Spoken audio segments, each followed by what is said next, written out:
தேவர்களே உமகோபால வாக்கிலோ பூமியிலோ உமகோபால உமகோபால உமகோபால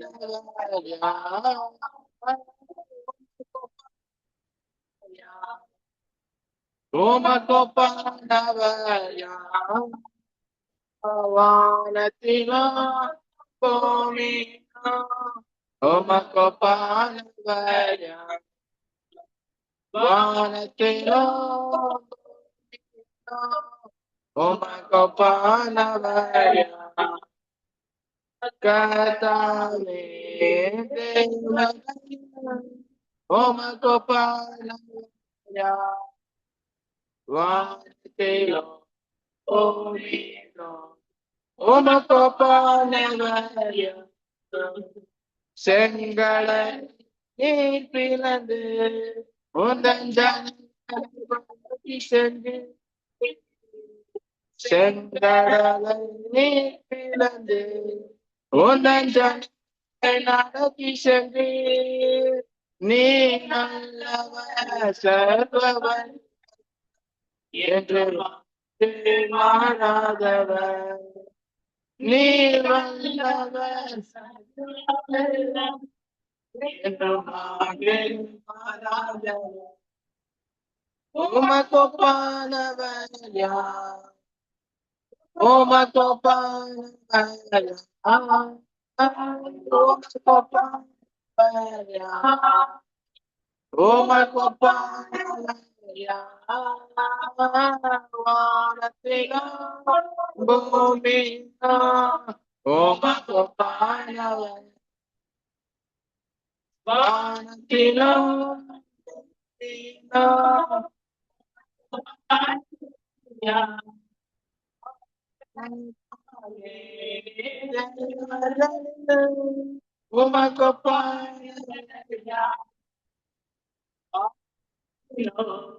பூமியிலோ உமகோபாலவர் பூமியிலோ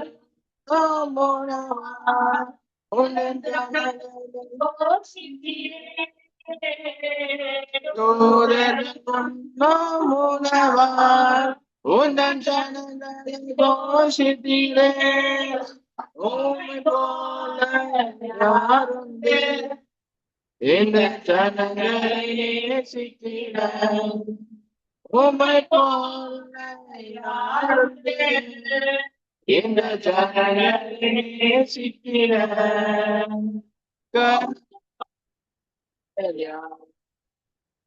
உமகோபாலவர் உமகோபாலவர்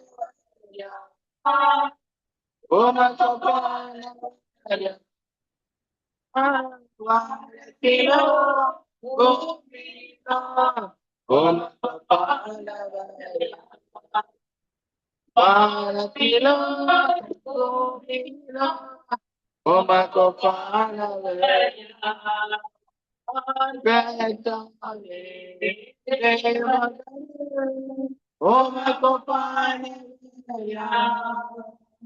வானத்திலோ பூமியிலோ உமகோபாலவர்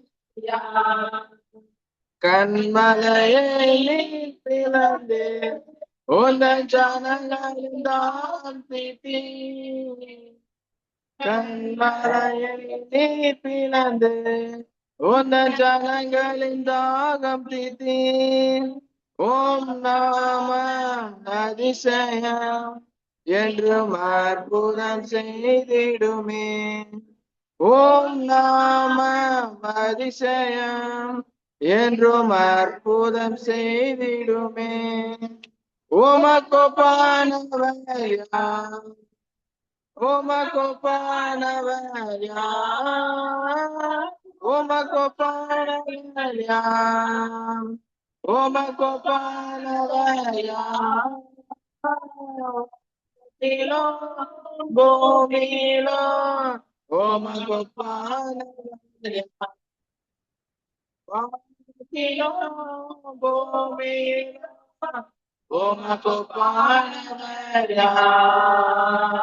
கர்த்தாவே தேவர்கள் உமக்கு பாடுவர் யார்?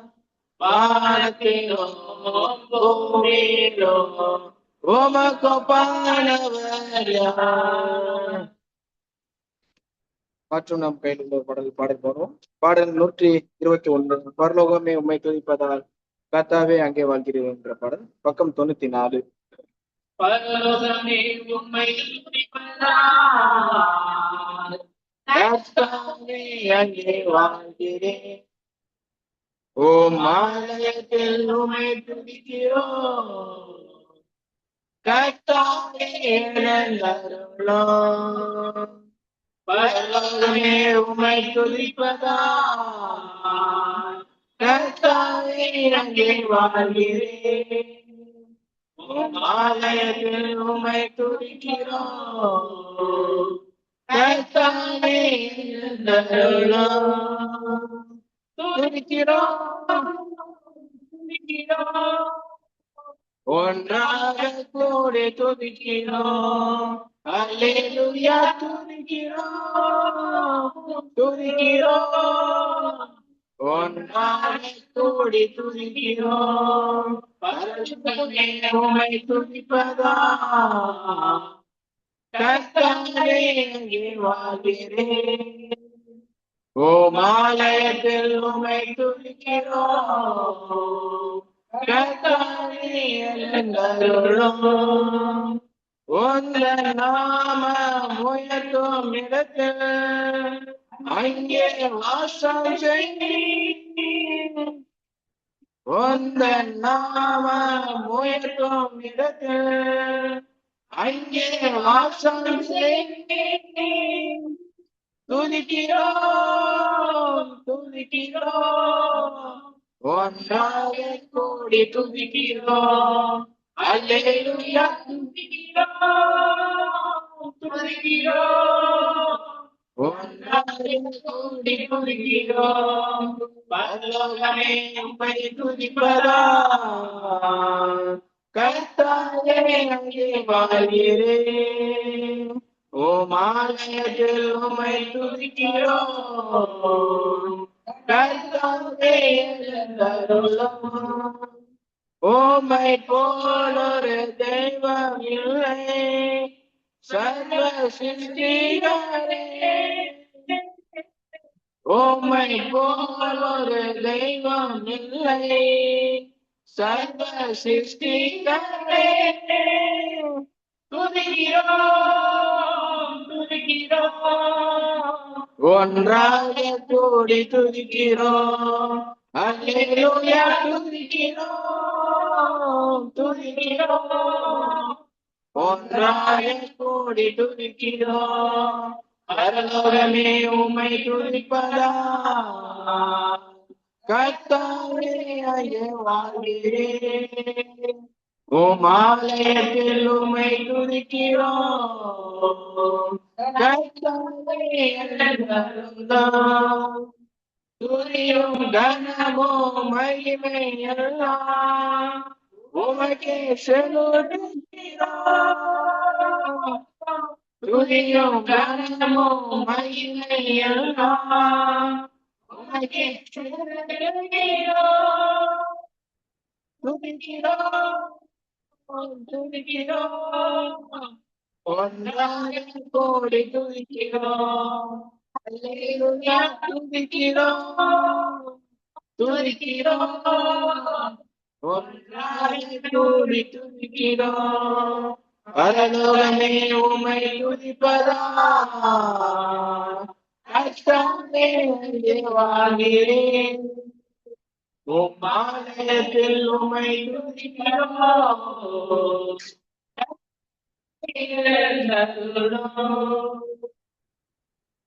ஜெபத்தை செய்து நாம் கடந்து சொல்வோம். பரலோகத்தில் வீட்டிற்கும் எங்கள் ஜீவனுள்ள நல்ல தகப்பனே, தாப்பனே இந்த ஆராதனை இந்த பாடல இந்த சிரிச்சு தாப்பனே நீ தம்மை ஏற்று எங்களுக்கு ஆசிரியத்து அவைக்குரிய வாழ்க்கையில வளர கிருபை தந்திருந்தாப்பனே. அதே போல இந்த உங்களுடைய சத்திய வார்த்தை ஏற்றுக்கூடிய தாசரை நீ தம்மை மறைத்து நீர் எங்களுக்கு என்ன வார்த்தை வெளிப்படுத்த வேண்டும் என்று நினைத்திருக்கிறோ நீர் அந்த வார்த்தையை அவர் மூலியமா வெளிப்படுத்தி அது அவருடைய சொந்த வார்த்தையை அல்லாதபடி உங்களுடைய ஆழ்க்கை வளர்ச்சியில் உங்கள் வேகத்தில் இருக்கக்கூடிய வார்த்தையை இருந்து அதை எங்கள் கேட்டு இதை விட்டு எங்கள் மக்களா இல்லாதபடி எங்கள் ஆழ்க்கை வளர்ச்சி வளரவும் அதை நாங்கள் மற்ற மக்களுக்கு உபதேசிக்க கொள்ளக்கூடிய கிருபி ஞானத்தை நீரே தந்து வரலையாப்பனே அறநிலையே முக்கியமான கத்திரிபந்தில பங்கு பெறும் பொழுது பாத்திரவன்கள் பங்கு பெறாமல் பாத்திரவன்களை பங்கு பெற நீ கிருபி தந்துருந்தாப்பனே அதே போல இந்த பூமியில எங்கெங்க ஆராதனை நடிக்கிறதோ அங்கெல்லாம் பிரசன்னம் இறங்கி நீத்தாவும் உடைய ஒளிக்கார பிள்ளைகளையும் உங்களுடைய விசுவாச பிள்ளைகளையும் நீத்தாவின் அதிகமாக ஆவிக்குரிய வளர்ச்சி வளர கிருபி தந்திருந்தாப்பனே இந்த வரக்கூடிய மக்களையும் தமிழை கூட்டி சேர்த்திருந்தாப்பனே அதே போல இந்த முக்கியத்தை உணர்ந்து விட்டு மக்களை உன்னுடைய ஆவியுடைய வார்த்தையை உணர நீ தவிர கிருப்பை நடத்தி அவருடைய கண்களை தொடர்ந்து பொங்க பெற கிருப்பை தந்திருந்தாப்பனே நாங்கள் செய்த பாவ குற்றங்கள் யாவையும் மறைத்திருந்தாப்பனே மேசு கிறிஸ்தன் என்ப நாமத்தில் கெஞ்சி மன்றாடுகிற ஜீவன் அல்ல நடத்தப்பனே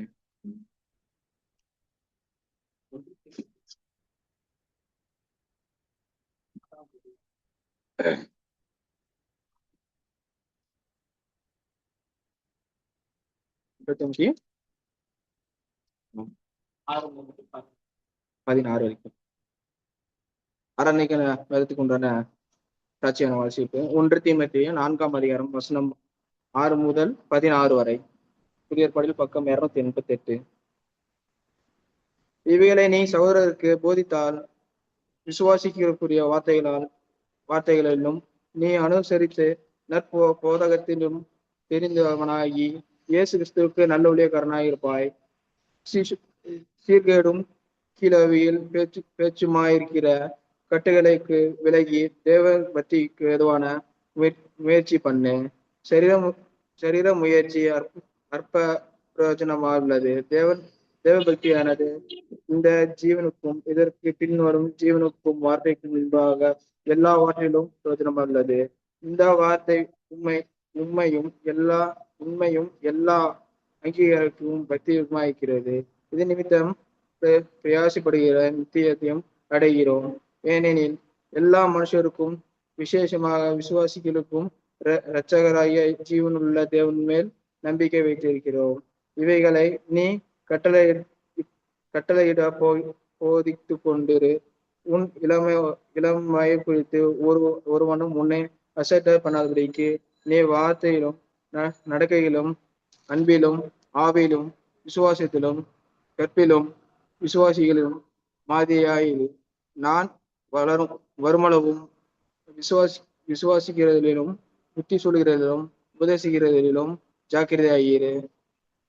மூப்பராகிய சங்கரத்தன் உன்மேல் கைகளை வைத்திருக்கும் போது தீர்க்கதரிசிகளினால் உமக்கு அளிக்கப்பட்ட வார்த்தையை பற்றி அசாத்தியாயிராது.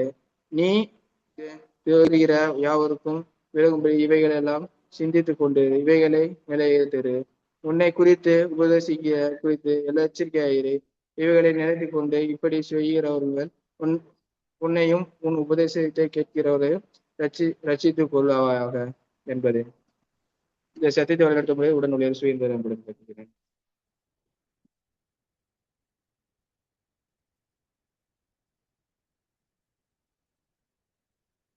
கூடி வந்திருக்கிறதான சபையார் யாவருக்கும் ஆண்டவரும் இரட்சகருமாய் இருக்கிற இயேசு கிறிஸ்துவின் விலையேற பெற்ற நாமத்தினாலே உங்கள் யாவருக்கும் வாழ்த்துக்களையும் ஸ்தோத்திரங்களையும் தெரிவித்துக் கொள்கின்றேன். இந்த வேளையிலும் கூட இந்த பரிசுத்த ஆராதனையிலே மிக முக்கியமாக தேவனுடைய வார்த்தையை நாம் தியானிக்கும்படியாக நாம் இந்த வேளையிலும் கூட கூடியிருக்கிறோம். இங்கேயும் கூட அப்போஸ்தலனாகிய பவுல் தீமோத்தேயுவுக்கு எழுதும் பொழுது ஒரு இயேசு கிறிஸ்துவின் ஒரு நல்ல ஊழியனாக தன்னுடைய பணிகளை நீர் செய்ய வேண்டும் என்கின்றதான ஒரு ஆலோசனையை அவர் இந்த இடத்துல கொடுத்து வருகின்றதான காரியத்தை நாம் பார்க்க முடியும். இப்படியாக அவர் ஆலோசனை கொடுத்து வருகின்ற பொழுது 12வது வசனத்துல அவர் சொல்லுகின்றார், உன் இளமையை குறித்து ஒருவனும் உன்னை அசட்டை பண்ணாதபடிக்கு நீ வார்த்தையிலும் நடக்கையிலும் அன்பிலும் ஆவியிலும் விசுவாசத்திலும் கற்பிலும் விசுவாசிகளுக்கு மாதிரியாயிரு என்று அங்கே சொல்லுகின்றதான அந்த வார்த்தையை நாம் கேட்கிறோம். இன்றைக்கு கிறிஸ்தவர்களாய் இருக்கக்கூடியதான நீங்களும் நானும் இன்றைக்கு இயேசு கிறிஸ்துவை ஏற்றுக்கொண்டு தேவனை விசுவாசித்து இன்றைக்கு அவர் மூலமாக அந்த ரட்சிப்பின் மூலியமாக நாம் அந்த ரட்சிப்பை பெற்றுக்கொண்டு இன்னைக்கு அவருடைய ராஜ்யத்திற்குள்ள நாம் இன்றைக்கு உட்கார்ந்து இருக்கிறோம். இன்றைக்கு அந்த விசுவாசத்திலே வளர்ந்து கொண்டிருக்கிறதான கிறிஸ்துவினுடைய சாயலை தரித்திருக்கிறதான நீங்களும் நானும் இன்றைக்கு மற்றவர்களுக்கு இன்றைக்கு நாம் முன்மாதிரியான ஒரு கிறிஸ்தவர்களாக நாம் இன்றைக்கு வாழ்ந்து கொண்டிருக்கிறோமா என்பதை நாம் ஒவ்வொருவருமே சிந்தித்து பார்க்க வேண்டும். நம்மை நாமே நாம் நிதானித்து பார்த்தால் நாம் அப்படியாக வாழ்ந்து கொண்டிருக்கிறோமா என்பதை சிந்தித்து பார்க்கின்ற வேளையில நாம் என்ன செய்கின்றோம்? அது சற்று குறைவாகவே நம்மளுடைய ஆவிக்குரிய வாழ்க்கையிலே, விசுவாச வாழ்க்கையிலே அது குறைவாகவே இருக்கிறது. ஆனால் இங்கே பவுல் சொல்லும் பொழுது மற்றவர்களுக்கு என்ன செய்யணும்? முன்மாதிரியாக அங்கே இருக்க வேண்டும். விசுவாசிகளுக்கு மாதிரியாக நீ என்ன செய்யணும்? இருக்க வேண்டும் என்று அங்கே சொல்லுங்க. அப்ப நாம் ஒவ்வொருவருமே கிறிஸ்தவ வாழ்க்கையிலே நாம் மற்றவர்களுக்கு முன்பதாக நாம் ஒரு முன்மாதிரி உள்ள ஒரு வாழ்க்கை வாழ்கிறவர்களாக நாம் இருக்க வேண்டும். அந்த முன்மாதிரியான ஒரு வாழ்க்கை நான் வாழணும் அப்படின்னா அதை எப்படி நம்ம காண்பிக்கிறது, எப்படி நாம அதை இது பண்ணணும் அப்படின்னு சொல்லும் பொழுது அவர் சொல்றாரு, நீ வார்த்தையில நீ என்ன செய்யணும்? முன்மாதிரியாய் நீ இருக்க வேண்டும் என்று அங்கே சொல்லுகின்றதான அந்த காரியத்தை நாம் பார்க்கின்றோம். அப்ப நாம் கிறிஸ்தவர்களாய் இருக்கக்கூடியதான நாம் வார்த்தையில முதலாவது நாம் என்ன செய்யணும்? மாதிரியாய் நாம் இருக்கக்கூடியவர்களாக இருக்கணும். எபேசியர் 4வது அதிகாரம் 29வது வசனத்தை நாம் வாசித்து பார்க்கின்ற வேளையிலே,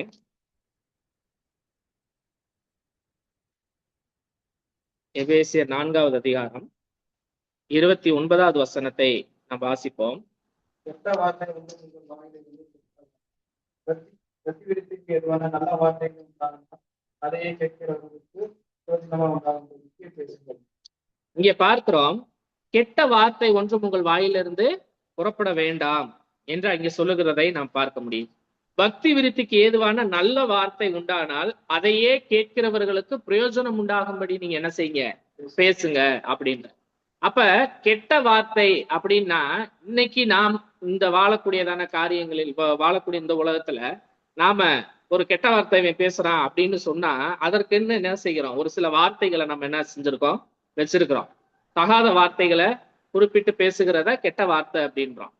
ஆனா மற்றவர்களுக்கு பிரயோஜனம் இல்லாத ஒரு வார்த்தை கூட என்ன வார்த்தையா வேதம் சொல்லுகிறது? அது கெட்ட வார்த்தை அப்படின்றத சொல்லுது. பிரயோஜனம் இல்லாம வளன்னு அறுத்து தள்ளுறதா சொல்லுவாங்கல்ல. நம்ம யாரையா பார்க்க போனா என்ன 3 மணி நேரம் போட்டு தள்ளிட்டாரா அப்படின்னு கேக்குறாங்க. என்னன்னா அதுல ஒரு பிரயோஜனம் இருக்காது. ஆனா அதை என்ன செய்யுது? 1/2 மணி நேரமா நம்மளைய வந்து தேவையில்லாத ஒரு காரியத்துக்கு வளன்னு இழுத்து பேசி நமக்கு ஒரு பிரச்சனை, என்னடா அப்படி இது பண்ணிட்டு இருக்காரு, போவோமா வேணாமான்ற மாதிரி நம்ம ஒரு வெறுப்புணர்வோடு அந்த இடத்துல நிக்கிறோம்ல, அது கெட்ட வார்த்தை. அப்ப இப்படிப்பட்டதான ஒரு எண்ணங்கள் நமக்குள்ள என்ன செய்யக்கூடாது? இருக்கக்கூடாது. யாரையும் நம்ம இந்த அளவுக்கு என்ன செய்யக்கூடாது? வீண் வார்த்தைகள்னால அலப்பி கொண்டு அவர்களுக்கு பிரயோஜனம் இல்லாத ஒரு வார்த்தைகளை பேசி கொண்டு இருக்கிறதுன்றதே என்னது? கெட்ட வார்த்தையாய் இருக்கிறது. அப்ப ஒருத்தருக்கு பிரயோஜனமா அவருக்கு நம்ம ஒரு ஆலோசனை கொடுக்குறோம், அவருக்கு வந்து ஒரு வாழ்க்கையில அவர் முன்னேறதுக்கு உண்டான ஒரு காரியங்களை நம்ம வெளிப்படுத்துறோம், அல்லது வேதத்துல இருந்து அவருக்கு சுவிசேஷத்தை சொல்றோம், வசனங்களை சொல்றோம் அப்படின்னா அந்த வார்த்தை அவருக்கு என்ன இருக்கு? பிரயோஜனம் உண்டாகும்படியான ஒரு வார்த்தையா இருக்கின்றபடினால நீ மற்றவர்களுக்கு பிரயோஜனம் உண்டாகும்படியாக நீ என்ன செய்யுங்க? அதை சொல்ற, பக்தி விருத்திக்கு ஏதுவான நல்ல வார்த்தை உண்டானால் அதையே கேட்கிறவர்களுக்கு பிரயோஜனம் உண்டாகும்படி நீ என்ன செய்ய? பேசுங்கள் என்று அங்க சொல்லப்பட்டிருக்கிறது. அப்ப நாம் என்ன செய்ய வேண்டியது இருக்கு? வார்த்தையில நாம் ரொம்ப கவனமாக நாம் செயல்பட வேண்டியது அவசியமாக இருக்கிறது. இதே புத்தகத்துல 5வது அதிகாரத்துல 6வது வசனத்தை நாம் வாசித்து பார்க்கின்ற பொழுது, இப்படிப்பட்டவைகளின் நிமித்தமாக கீழ்ப்படியாமையின் பிள்ளைகள் மேல் தேவ கோபாக்கினை வருவதால் ஒருவனும் உங்களை வீண் வார்த்தைகளினாலே மோசம் போக்காதபடிக்கு எச்சரிக்கையாயிருங்கள். அப்ப இதுல என்ன சொல்றாரு அப்படின்னா, மேல 5வது அதிகாரத்துல, அதாவது 4வது அதிகாரம் 25வது வசனத்துல இருந்து 5வது அதிகாரம் 5வது வசனம் வரைக்கும் அங்கே என்ன சொல்லப்படுகிறதுனா, ஒருவருக்கு ஒருவர் மன்னிக்க கூடியதான காரியங்களை குறித்து அந்த இடத்துல பேசி வருகின்ற காரியங்களை நாம் பார்க்க முடியும். அப்படியாக அவர் பேசி வருகின்ற பொழுது அங்கே 3வது வசனத்துல இருந்து சொல்றாரு, பரிசுத்தவான்களுக்கு ஏற்றபடி வேசித்தனமும் மற்றெந்த அசுத்தமும் பொருளாசையும் ஆகிய இவைகளின் பேர் முதலாய் உங்களுக்குள்ளே சொல்லப்படவும் கூடாது. அப்படியே வம்பும் புத்தீனமான பேச்சும் பரியாசமும் தகாதவைகளும் ஸ்தோத்திரம் செய்தலே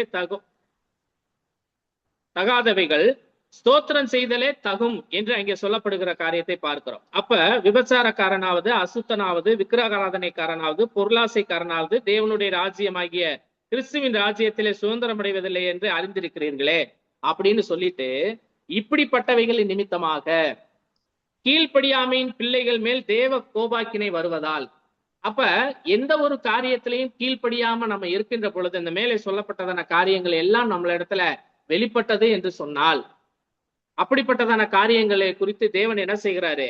அவங்களுக்கு தண்டனையை என்ன செஞ்சிருக்கிறாரு? வைத்திருக்கிறார். அப்ப கோபாக்கினை என்ன செய்யப்படுகிறது? வருவதால், தேவ கோபாக்கினை வருவதால் ஒருவனும் உங்களை வீண் வார்த்தைகளினாலே உங்களை மோசம் போகாதபடிக்கு நீங்க என்ன செய்யுங்க? எச்சரிக்கையா இருங்கள். அப்ப நம்ம வார்த்தை பேசுறதுல ரொம்ப கவனமாக நம்ம என்ன செய்யணும்? பேச வேண்டும். கோபத்தினுடைய உச்சத்துல நம்ம பேசும்பொழுது அதான் சொல்றாங்க, கோபத்துலதான் நம்ம என்ன செய்யறோம்? வார்த்தைகளை ரொம்ப கவனமா கையாள வேண்டும். அதான் இன்னைக்கு சொல்லுவாங்கல்ல, நீ அதுக்கு நீ 4 அடி அடிச்சிருந்தா கூட அந்த அடி என்ன செஞ்சிருக்கும்? ஆறி இருக்கும். நீ சொன்ன அந்த வார்த்தை சாகுற வரைக்கும் என்ன செய்யாது? அந்த காயம் ஆறவே ஆறாது. அதுக்கு நீ என்ன மருந்து போட்டாலும் என்ன செய்யாது? ஆறாது. அதனாலதான் சொல்லுவாங்க, கோபத்தினுடைய உச்சத்துல இருக்கும் பொழுது அமைதியெல்லாம் இருக்கிறது என்னது? ரொம்ப நல்லது. கோபத்துல இருக்கும்போது வார்த்தைகளை நம்ம விட்டுட்டோம் அப்படின்னா நம்மளே அறியாமையே நம்ம என்ன செஞ்சிடறோம்? வார்த்தைகளை விட்டுறோம். அதுக்கப்புறம் நம்ம உட்காந்து ரியலைஸ் பண்ணும்போது, என்னடாச்சே நம்மளே இந்த வார்த்தையை என்ன செஞ்சுட்டோம்? விட்டுட்டோமே, எப்படி நம்ம போய் இப்படி பேசணும் அப்படின்னு அப்ப உட்காந்து ஃபீல் பண்ணி ஒரு பிரயோஜனமும் இல்ல. பேசுனதுதான் அந்த வடு விழுந்தது என்னது? விழுந்ததுதான். அப்ப நம்மளை பத்தியதான ஒரு எண்ணம் என்ன செஞ்சிரும்? அவர் மனசுல பதிஞ்சிரும். என்னதான் இருந்தாலும், ஓ நம்ம சுவிக்கிட்ட பேசுறோம் அப்படின்னா, இவர்கிட்ட இதுவரைக்கும் பேசிக்கிட்டு இருந்த ஒரு முகம் என்னது? ஒரு பக்கம் இருந்துச்சு. அப்ப இன்னொரு முகம் இவருக்கு என்ன செய்யுது? இருக்கு. அது இப்ப என்ன செஞ்சிருச்சு? தெரிஞ்சிருச்சு, வெளியில வந்துருச்சு அப்படின்னு. அந்த இவ்வளவு நாள் நான் செஞ்சிருந்த அந்த அன்பு, நான் இவ்வளவு நாளா அவர்கிட்ட இருந்திருந்த அந்த பாசம், இவ்வளவு நாளா அவருக்கு நான் பிரயோஜனமா நடந்து கொண்ட விதம், இதெல்லாம் என்ன செஞ்சிடும்? மறந்துடும். எது நிக்கும்? இந்த ஒரு விஷயம், கோபத்தின் உச்சத்துல பேசின அந்த ஒரு வார்த்தை டோட்டலா இதை எல்லாத்தையும் என்ன செஞ்சிடும்? தள்ளி போட்டுரும். இவரு இப்படித்தான் அப்படின்னு ஒரு முத்திரையை குத்தி, அடுத்து என்னைய பாக்குறப்ப எல்லாம் அந்த மைண்ட மனசுல வச்சுக்கிட்டே தான் அந்த கண்ணோட்டத்துல என்னை என்ன செய்வாரு? பார்ப்பார், யாரா இருந்தாலும். அப்ப இது இயல்பாவே மனிதர்களுக்குள்ள இருக்கக்கூடியதான ஒரு விஷயம். அப்ப நாம இப்படிப்பட்டதான சூழ்நிலைகள் இருக்கின்ற பட்சத்திலே கிறிஸ்தவர்களா இருக்கக்கூடியதான நாம் வார்த்தையில மிக ரொம்ப கவனமாக நாம் இருக்க வேண்டியது அவசியமாக இருக்கிறது. வார்த்தையை நாம் கவனமாக கையாள வேண்டியதும் அவசியமாக இருக்கிறது. மத்தேயு 12வது அதிகாரம் 36, 37 வசனங்களை நாம் வாசித்து பார்க்கின்ற வேளையில, மனுஷர் பேசும் வீணான வார்த்தைகளை குறித்து நியாய தீர்ப்பு நாளிலே கணக்கு ஒப்படைக்க வேண்டும் என்று உங்களுக்கு சொல்லுகிறேன். ஏனெனில் வார்த்தையினாலே நீதிமான் என்று தீர்க்கப்படுவார், அல்லது உன் வார்த்தையினாலே குற்றவாளி என்று தீர்க்கப்பட வேண்டாம். இங்க பார்க்கிறோம், மனுஷர் பேசும் வீணான வார்த்தைகளை குறித்து வார்த்தைகள் யாவையும் குறித்து நியாய தீர்ப்பு நாளிலே கணக்கு ஒப்புவிக்க வேண்டும் என்று உங்களுக்கு சொல்லுகிறேன் என்று சொல்றார். இன்னைக்கு நம்ம பேசுற விஷயங்கள் ஏதோ ஒண்ணு தப்பு பண்ணிட்டோம்னா அந்த தப்புக்கு தான் அங்க தண்டனை இருக்க போகுதுன்னு இல்ல. நம்ம பேசுற பிரயோஜனமே இல்லாம ஒரு வார்த்தை பேசினா கூட அதுக்கும் என்ன செய்யணும்? கணக்கு ஒப்பிக்கணும். என்ன பேசுன? அது எதுக்கு பேசுன? என்ன காரணத்தினால இருக்கு அப்படின்னா அதுக்கு உண்டான அர்த்தத்தையும், அது எதுக்காக நம்ம பேசினேன்றதுக்கு உண்டான கணக்கை நான் என்ன செய்யணும்? அவர்கிட்ட சொல்லணும். ஏன்னா நீ அந்த வீணான வார்த்தையில பேசக்கூடாதுன்னு வசனம் என்ன செய்யப்பட்டிருக்குது? நமக்கு சொல்லி இருக்கு. ஆனா நம்ம அதை பேசியிருக்கோம் அப்படின்னா அதுவும் என்னது? பேசக்கூடாதுன்னு சொன்ன ஒரு கட்டளையை நம்ம மீறினபடினாலே அது என்னது? பாவமாக அது இருக்கிறது. அந்த பாவத்திற்கு நாம கணக்கு ஒப்புவிக்க வேண்டும். அப்ப அதான் சொல்றாரு, ஏனெனில் உன் வார்த்தைகளினாலே நீதிமான் என்று தீர்க்கப்படுவாய், அல்லது உன் வார்த்தைகளினாலே குற்றவாளி என்று தீர்க்கப்படுவாய் என்று சொல்லப்பட்டிருக்கிறது. அப்ப அந்த வார்த்தை நம்மளை என்ன செய்யப்படுகிறது? நீதிமானா குற்றவாளியா என்று தீர்க்கிற அளவுக்கு அந்த வார்த்தையானது இருக்கின்றபடினாலே நாம் மிகவும் வார்த்தைகளை கவனமாக நாம் பயன்படுத்த வேண்டியது அவசியமாக இருக்கிறது. இரண்டாவதாக அங்க சொல்லும் பொழுது, நடக்கையிலும் நம்மளுடைய செயல்பாடுகள், நடக்கையிலும் நீ என்ன செய்ய? மாதிரியாய் இருக்க வேண்டும். 1 பேதுரு 1வது அதிகாரம்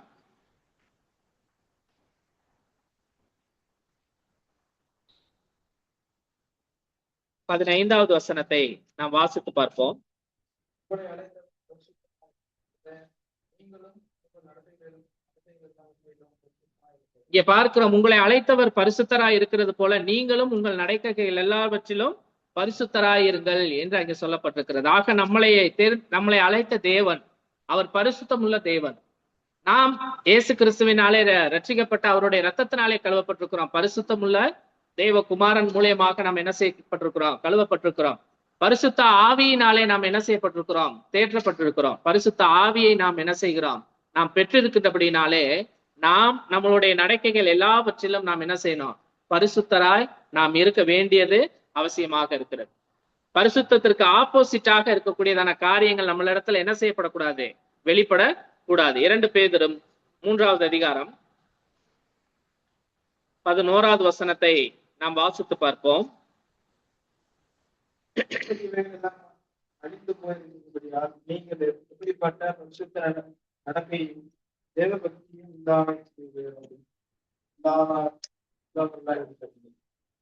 இங்க பார்க்கிறோம், 3வது அதிகாரத்துல இயேசு கிறிஸ்துனுடைய வருகையை குறித்து நாம் வாசிக்க முடியும். அப்படியாக அவர் சொல்லி கொண்டு வருகின்ற பொழுது 10வது வசனத்திலே சொல்லுகிறார், கர்த்தருடைய நாள் இரவிலே திருடன் வருகிற விதமாய் வரும். அப்பொழுது வானங்கள் மடமட என்று அகன்று போகும், பூதங்கள் வெந்து உருகி போகும், பூமியும் அதில் உள்ள கிரியைகள் எரிந்து அழிந்து போகும். இப்படி இவைகள் எல்லாம் அழிந்து போகிறபடினால், அப்ப இந்த உலகமும் உலகத்துல படைக்கப்பட்ட எல்லா காரியங்களும் அவருடைய வருகையின் போது எல்லாம் என்ன செஞ்சிட போது? அழிந்து போகக்கூடியதாக இருக்கிறது. இப்படி இவைகள் எல்லாம் அழிந்து போகிறதா இருக்கிறபடியால் நீங்கள் எப்படிப்பட்ட பரிசுத்த நடக்கையும் தேவ பக்தி உள்ளவர்களாய் இருக்க வேண்டும் என்று நாம் என்ன செய்ய வேண்டுமா? சிந்தித்து பார்க்க வேண்டும். அப்படி எல்லாம் அழிந்து போகக்கூடிய சூழ்நிலையில இருக்கும் பொழுது நம்மளுடைய செய்கைகள் எந்த அளவுக்கு பரிசுத்தமா இருக்கணும் அப்படின்றத நீங்க என்ன செய்யுங்க? சிந்தித்து பாருங்கள் என்று அங்கே சொல்லப்படுகிறது. அப்ப அவருடைய வருகையை நாம் என்ன செய்யணும்? மனதில் வைத்துக் கொள்ள வேண்டும். அவருடைய வருகை வரும் பொழுது அவரோடு நாம் சேர்ந்து எடுத்துக்கொள்ளப்பட்டு அவரோடு நாம் என்ன செய்யணும்? அவருடைய சமூகத்திலே பரலோகத்திலே பிரவேசிப்பதற்குண்டான காரியங்களாக நாம் அவருடைய வலது பார்சத்திலே நிற்பதற்கு தகுதியுள்ள ஒரு வாழ்க்கையை நாம் என்ன செய்யணும்? வாழ வேண்டும். இன்றைக்கு நீங்களும் நானும் அப்படிப்பட்டதான வாழ்க்கையை நாம் வாழ்ந்து கொண்டிருக்கிறோமா என்பதை நாம் ஒவ்வொருவருமே சிந்தித்து பார்க்க வேண்டியது அவசியமாக இருக்கிறது. அடுத்தபடியாக பார்க்கின்ற பொழுது அன்பிலும் என்று இங்க சொல்லப்பட்டிருக்கிறது. நாம் அன்புல நாம் என்ன செய்ய வேண்டியதா இருக்கு? மாதிரியாக நாம் இருக்க வேண்டியது அவசியமாக இருக்கிறது. யோவான் சுவிசேஷ புஸ்தகம் 13வது அதிகாரம் 34, 35 வசனங்களை நாம் வாசித்து பார்ப்போம். நீங்கள் ஒருவரில் ஒருவர் அன்பாய் இருங்கள், நான் உங்களில் அன்பாய் இருந்தது போல நீங்களும் ஒருவரில் ஒருவர் அன்பாய் இருங்கள் என்கிற புதிதான கட்டளையை உங்களுக்கு கொடுக்கிறேன். நீங்கள் ஒருவரில் ஒருவர் அன்புள்ளவர்களாய் இருந்தால் அதனால் நீங்கள் என்னுடைய சீசர்கள் என்று எல்லாரும் அறிந்து கொள்வார்கள் என்றார் என்று அங்கே பார்க்கின்றோம். இயேசு கிறிஸ்து அங்கே இந்த சுவிசேஷ புஸ்தகத்துல 13வது அதிகாரத்துல 31 35 வரைக்கும் உள்ள ஒரு புதிதான கட்டளை அங்க கொடுக்கிறார். அன்பை குறித்ததான ஒரு கட்டளை அங்க கொடுக்கிறார்.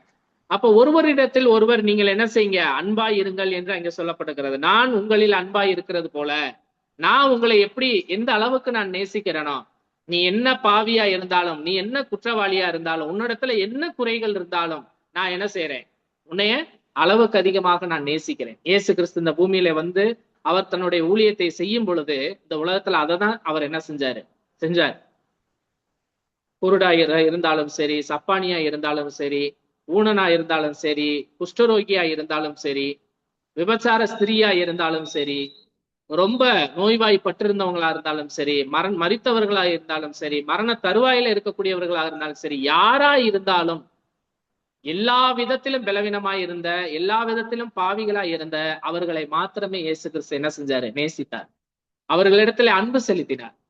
அவர்களிடத்துல போய் அந்த அன்பை பகிர்ந்து கொண்டு அவர்களுக்கு தன்னால் இயன்ற மட்டும் உள்ள எல்லா காரியங்களிலும் அவர்களுக்கு சுகத்தை கொடுத்து பலத்தை கொடுத்து அவர்களை என்ன செஞ்சாரு? நேசித்தார். ஆனால் அவரிடத்துல இருந்து சுகத்தை பெற்றுக் கொண்டவர்கள் அநேக பேர். ஆனால் அவரை பின்பற்றினவர்கள் ஒரு சிலர் தான் என்ன செஞ்சாங்க? பின்பற்றினார்கள். இன்றைக்கு நாம் அவரிடத்துல இருந்து அநேக ஆசீர்வாதங்களை நாம் என்ன செஞ்சிருக்கிறோம்? தேவனிடத்துல இருந்து பெற்றிருக்கிறோம். ஆனால் எந்த அளவுக்கு நாம் அவரிடத்துல அன்பு உள்ளவராய் நாம் இன்றைக்கு அவரை நாம் பின்பற்றி கொண்டிருக்கிறோம் என்பதை நாம் ஒவ்வொருவருமே சிந்தித்து பார்க்க வேண்டும். இன்றைக்கு நம்மளுடைய வாழ்க்கையில இன்னைக்கு இப்படிப்பட்டதான சூழ்நிலையில இன்னைக்கு இந்த உலகம் இருக்கக்கூடியதான வேலையில இன்னைக்கும் நாம் இந்த இடத்துல இந்த அளவுக்கு இந்த ஸ்தானத்துல நம்மளை தேவன் உயர்த்தி இருக்கிறார் என்று சொன்னால் தேவன் நம்ம மேல் வைத்திருக்கிறதான அன்பு, அவர் நம்மை ஒவ்வொரு நாளும் நம்மளுடைய தேவைகளை அறிந்து எல்லா விதத்திலையும் அவர் நம்மளை வழிநடத்துகின்றபடினாலே தான் இன்றைக்கு நம்ம என்ன செய்யறோம், இந்த சமுதாயத்துல இந்த அளவுக்கு நாம் வாழ்ந்து கொண்டு இருக்கிறோம். ஒருவேளை இதெல்லாம் விட்டுட்டு நம்ம வேற மாதிரி இருந்தோம் அப்படின்னா நம்மளுடைய வாழ்க்கைகள் கடந்து போகிறதே வேற விதமா என்ன செஞ்சிடும், போயிடும். அப்ப தேவன் நம்ம வைத்திருக்கிறதான அன்பு, இந்த அன்பை நாம் பார்க்கக்கூடியதான மற்ற சகோதர சகோதரிகள் இடத்திலும் நாம் இந்த அன்பை நாம் என்ன செய்ய வேண்டியது இருக்கு, பகிர்ந்து கொள்ள வேண்டியது அவசியமாக இருக்கிறது. ஒருவருக்கு ஒருவர் அன்பை நாம் பகிர்ந்து கொள்ள வேண்டும். அந்த அன்பிலே நாம் நிலைத்திருக்க வேண்டும். அந்த அன்பு என்ன செய்யக்கூடாது, வெளி தோற்றத்துல அன்பு செலுத்துறது போல உள்ளுக்குள்ள வேற எண்ணத்தை வச்சுக்கிட்டு இருக்கக்கூடியதான பொய்யான அன்பா இருக்கக்கூடாது. உண்மையான அன்பாய் அது இருக்க வேண்டும். அன்பு செலுத்துவதில நாம் எல்லாரும் மற்றவர்களுக்கு நாம் முன் மாதிரியாய் நாம் இருக்க வேண்டியது அவசியமாக இருக்கிறது. ரோமர் 12வது அதிகாரம் 9வது வசனத்தை நாம் வாசித்து பார்க்கின்ற வேளையிலே, உங்கள் அன்பு மாயமற்றதாக இருப்பதாக தீமையும்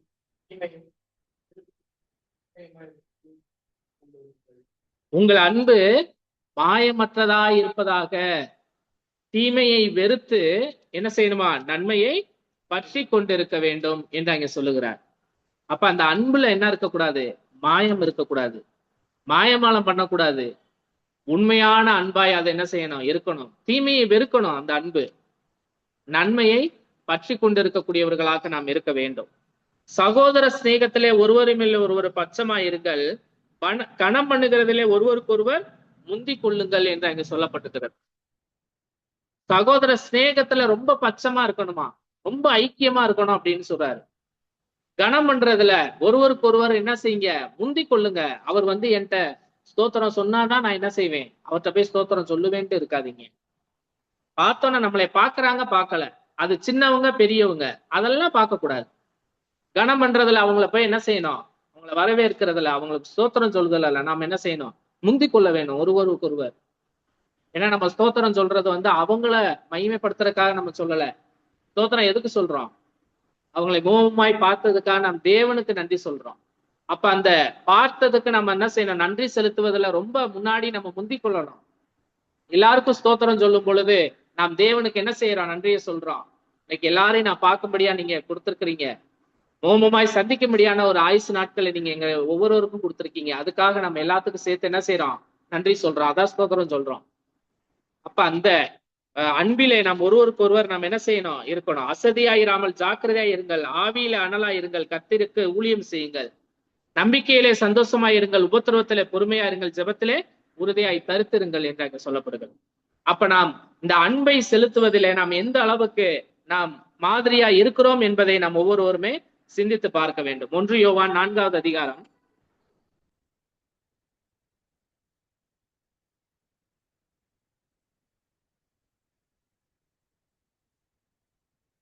8வது வசனம்.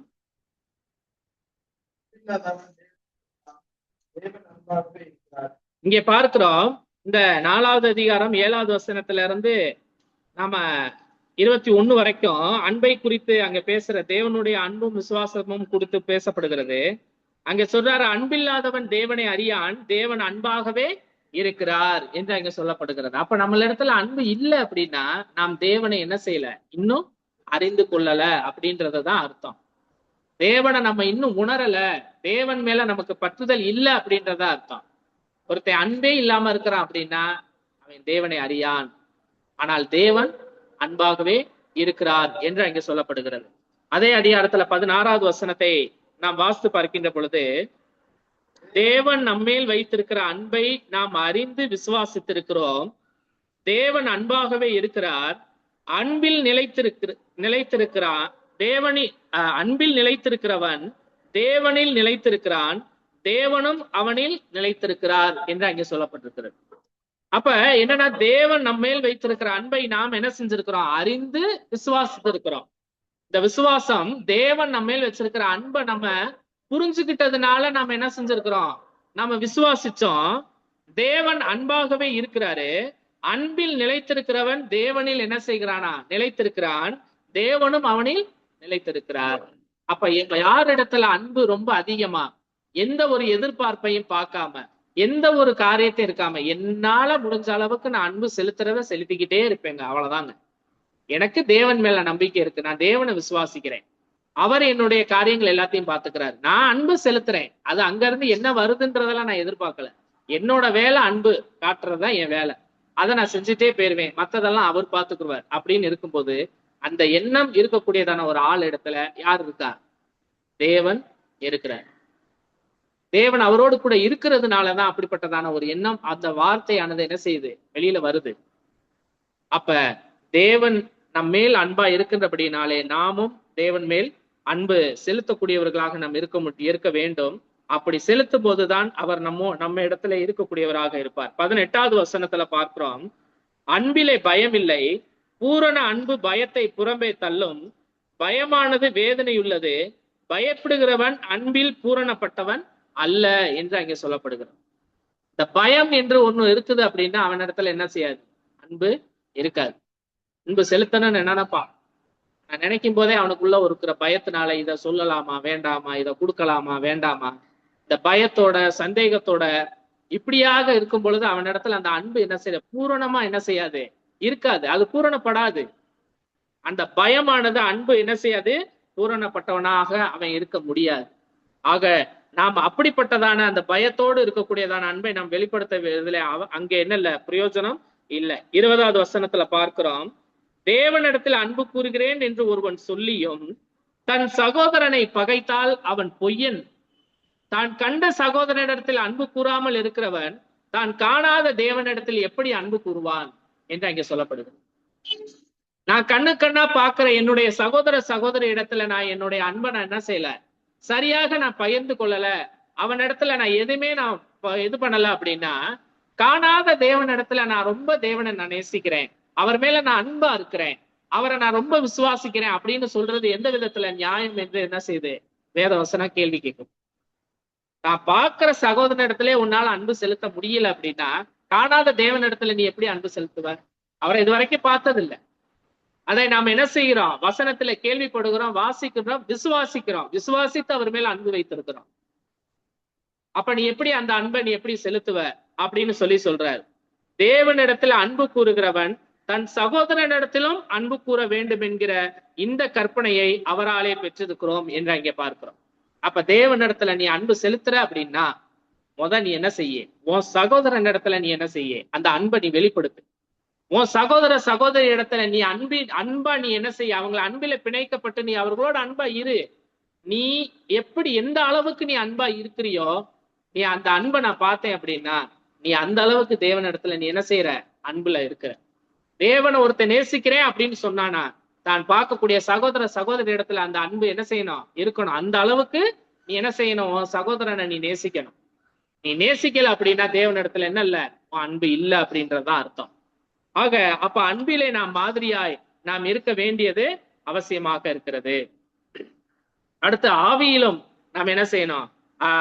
மாதிரியா இருக்க வேண்டும். விசுவாசத்திலும் நாம் என்ன செய்யணும்? மாதிரியா இருக்கணும். எபிரேயர் 11வது அதிகாரம் 6வது வசனத்தை நாம் வாசிக்கின்ற வேளையில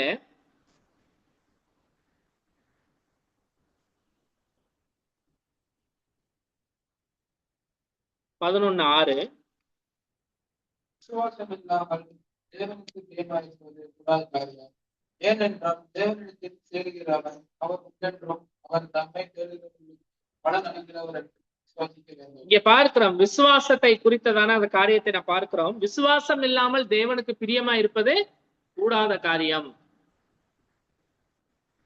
ஏனென்றால் தேவனிடத்தில் சேருகிறவன் அவர் உண்டென்றும் அவர் தம்மை தேடுகிறவருக்கு பலன் அளிக்கிறவர் என்றும் விசுவாசிக்க வேண்டும். இந்த விசுவாசம் நம்ம இடத்துல நாம் இருந்தபடினாலே தான் இன்னைக்கு அவர் மேல நம்ம என்ன செஞ்சிருக்கிறோம்? அன்பை வைத்திருக்கிறோம் என்று விசுவாசிக்கிறோம். விசுவாசத்துல இன்னும் நாம் என்ன செய்கிறோம்? உறுதியாக நாம் இருக்கிறோம். அப்ப விசுவாசத்துல நாம் என்ன செய்யணும்? விசுவாசம் இல்லாமல் யாரும் என்ன செய்ய முடியாது? தேவனை நேசிக்க முடியாது, பிரியமா இருக்க முடியாது. அப்ப விசுவாசம் இல்லாமல் தேவனுக்கு பிரியமா இருப்பது கூடாத காரியம். அப்ப அந்த விசுவாசத்துல நாம் எந்த அளவுக்கு உறுதியுள்ளவர்களாக இருக்கிறோம் என்பதை நாம் சிந்தித்து பார்க்கணும். யாக்கோபு 2வது அதிகாரம் 17வது வசனத்துல இருந்து நாம் பார்க்கின்ற பொழுது விசுவாசமும் விசுவாசத்தினுடைய கிரியைகளை குறித்து இந்த இடத்துல அங்க சொல்லப்படுகிறதை நான் பார்க்கிறோம். அப்படியே விசுவாசமும் கிரியைகள் இருந்தால் தன்னிலே தானே செத்ததாய் இருக்கும். அப்ப விசுவாசம் எந்த அளவுக்கு உறுதியா இருக்க வேண்டும்? விசுவாசம் ஒருத்தருக்குள்ள இருக்கு அப்படின்னா கிரியைகளில அது என்ன செய்யணும்? வெளிப்பட வேண்டும். அப்ப கிரியைகள் இல்லாத விசுவாசம் என்னவா இருக்கு? அங்கே செத்ததா இருக்கிறது என்று நாம் பார்க்கின்றோம். ஒருவன் உனக்கு விசுவாசம் உண்டு, எனக்கு கிரியைகள் உண்டு, கிரியைகள் இல்லாமல் உன் விசுவாசத்தை எனக்கு காண்பி, நான் என் விசுவாசத்தை என் கிரியைகளினாலே உனக்கு காண்பிப்பேன் என்பானே என்று அங்கே சொல்லப்படுகிறது. அப்ப ஒரு விசுவாசம் நமக்குள்ள இருக்குன்னா அது கிரியைகள் இல்லாம அந்த விசுவாசத்தை காட்ட அப்படின்னா எப்படி காட்ட முடியும்? ஏன்னா கிரியையில தான் அதை என்ன செய்யணும்? காண்பிக்கணும், செயல்கள்ல காண்பிக்கணும். வாயினாலே நாம் அறிக்கை செய்வது நிமித்தமாக நாம் என்ன செய்கிறோம்? விசுவாசத்தை நாம் எந்த அளவுக்கு இருக்குன்றதை நம்ம காண்பிக்கிறோம்.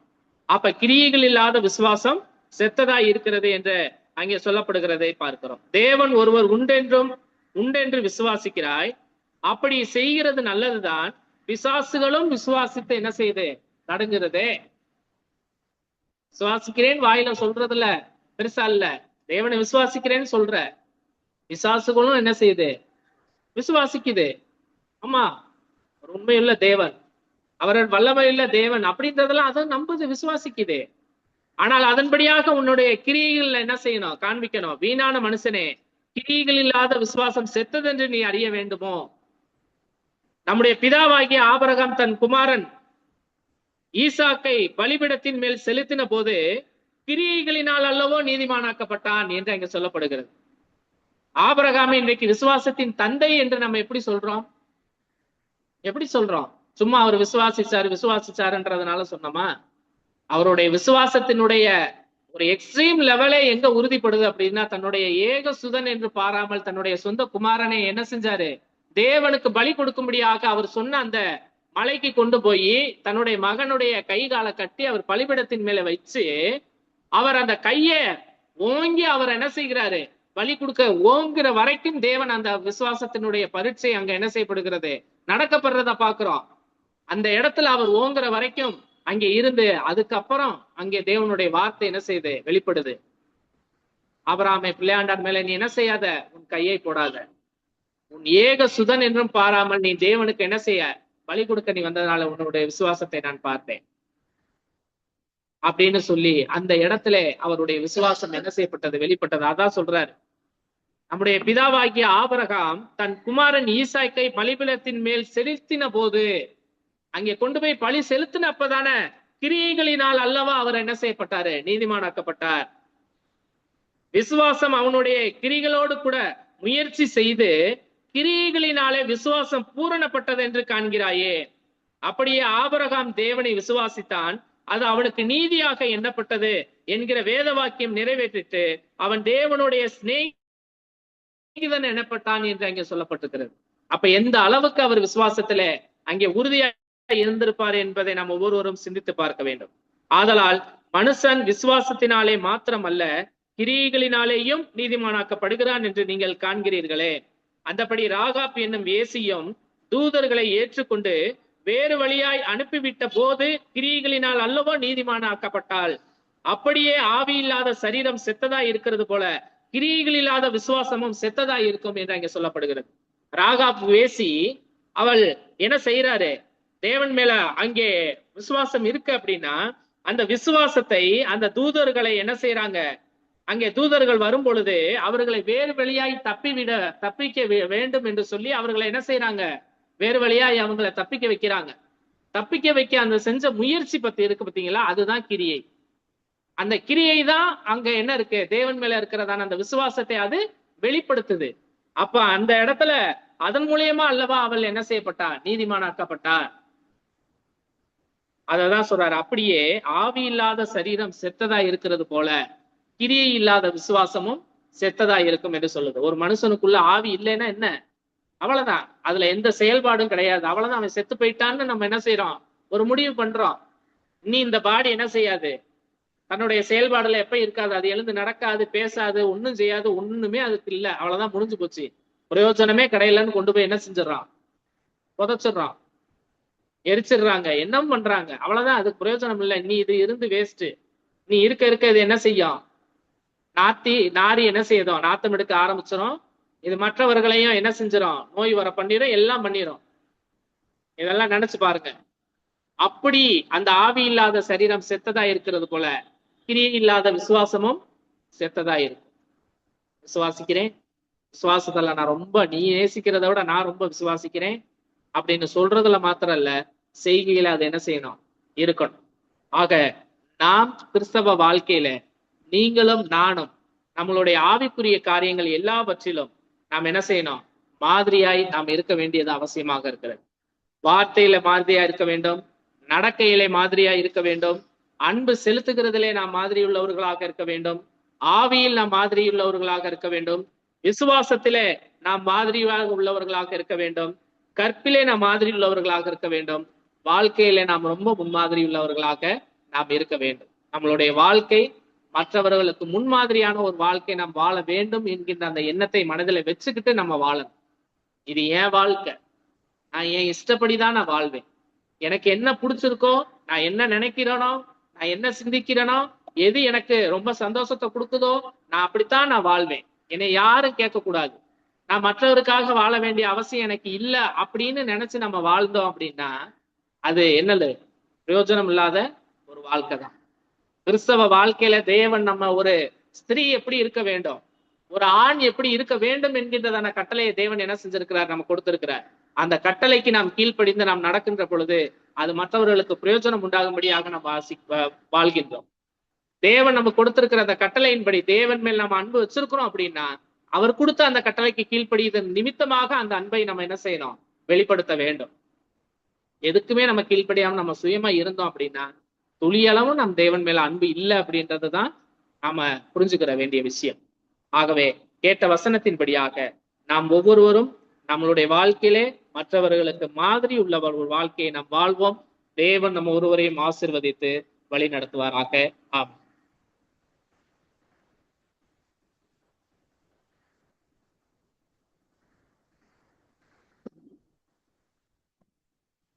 நாம் இந்த கேட்கக்கூடிய அந்த வார்த்தையானது தேவனுடைய வார்த்தையாக இருக்கிறபடியால் நாம் இந்த ஆவிக்குரிய வளர்ச்சியிலும் பூமியில் வாழ்க்கையை நடத்தையிலும் இதன் பயன்படுத்தி கொண்டால் இன்னும் அதிகமாக பெறப்படுவோம். மற்றபடி நம்ம அதன் முக்கியமான கத்திரை பந்திகள் கடந்து செல்வோம். கத்திரை பந்தி நம்ம உணேஷ் பிரதன் விளையாட்டு கேட்டுக்கொள்கிறேன். அதற்கு முன்பாக கையில் உள்ள ஒரு பாடலை பாடி நம்ம கத்திரை பந்திகள் கடந்து செல்வோம். பாடல் எண் 186 சிலுவை சுமந்த உருவம் சிந்தின ரத்தம் புரண்டோடி என்கின்ற பாடல், பக்கம் 141. சிலுவை சுமந்த சிந்தின ரத்தம் புரண்டோடியே நதி போலவே பாய்கின்றதே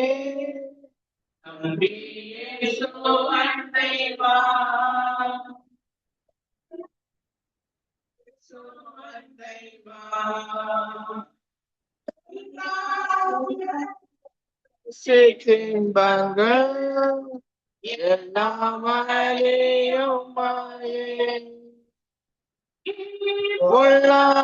உலக சிற்றின்பங்கள் எல்லாம் மாயே காணாய் நிலையான சந்தோஷம் பூமிய கர்த்தாவின்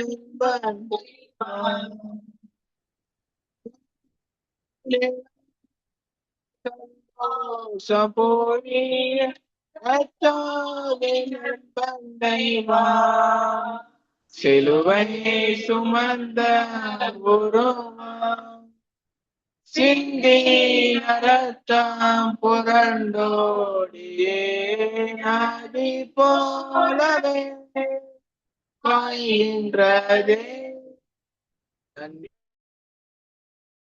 இயேசுவண்டை வா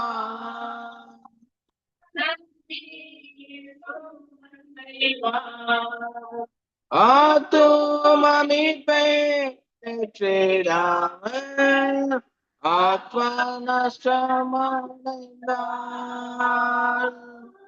ஆத்தும மீட்பை பெற்றிடாமல் ஆத்ம நஷ்டமடைந்தால் லோக முழுவதுமாதாக்கியும் லாபம் ஒன்றுமில்லையே. லோக முழுவதுமாதாக்கியும் லாபம் ஒன்றுமில்லையே. சிலுவை சுமந்த ஒருவன் சிந்தி ரத்தம் புரண்டோடியே நதி போலவே பாய்கின்றதே. நம்பியே சுவண்டைவான் நம்பியே சுவண்டைவான் பாவ மனித ஜாதிகளை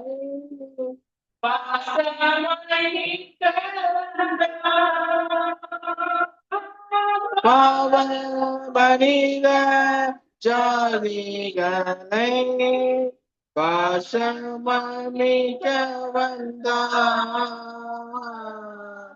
பாவ பரிகாரிகத்த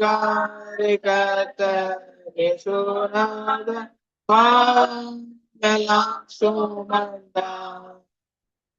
பாவ பரிகாரிகத்த சுனாத பாவமெல்லாம் சுமந்தார். சிலுவை சுமந்த ஒருவன் சிந்தி ரத்தம் புரண்டோ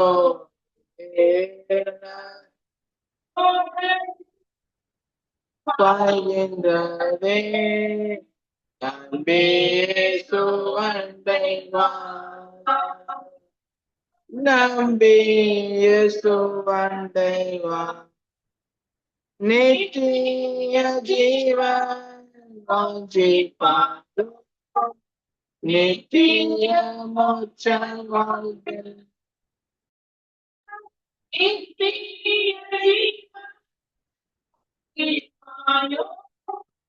நித்திய மோட்ச வாழ்வின் தேடி வராயோ பரிசுத்த ஜீவிய தேவை அதை அடைவார். தேடி வராயோ பரிசுத்த ஜீவிய தேவை அதை அடைவார். சிலுவை சுமந்த சிந்தி ரத்தம் புரண்டோ நதி போலவே பாய்கின்றதே. நம்பியே சுவண்டைவான் நம்பியே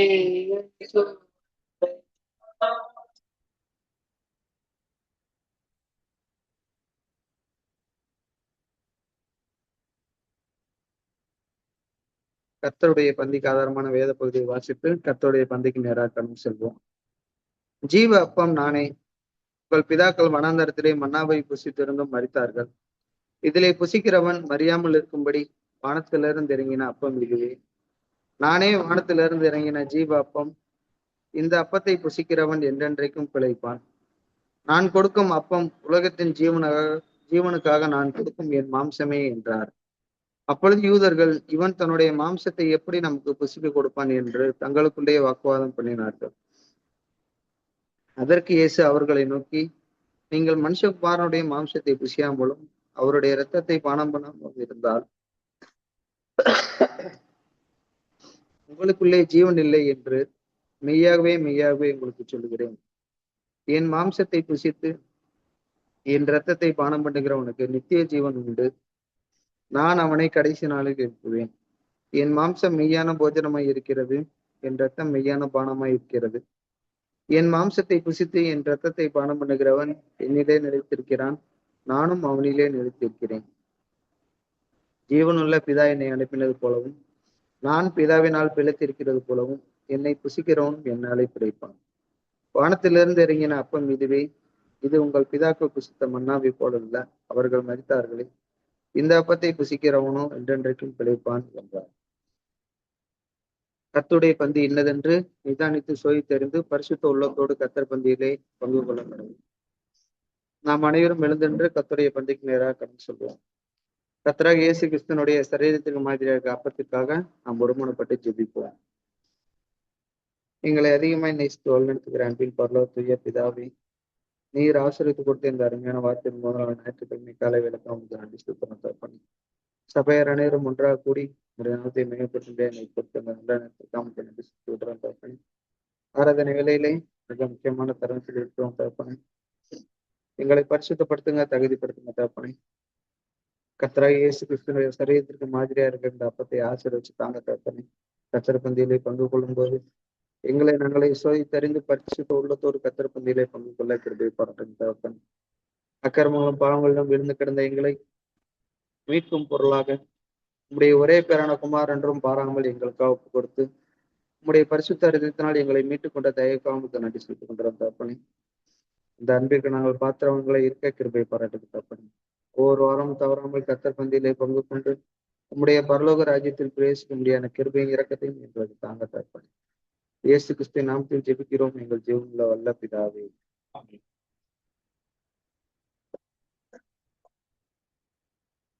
ஸ்தோத்திரம் பண்ணி அதை பிட்டு நீங்கள் வாங்கி புசியுங்கள், இது உங்களுக்காக பிற்கப்படும் என்னுடைய சரீரமாய் இருக்கிறது, என்னை நினைக்கும்படி இதை செய்யுங்கள் என்றார். அந்தபடியே நாமும் செய்வோம்.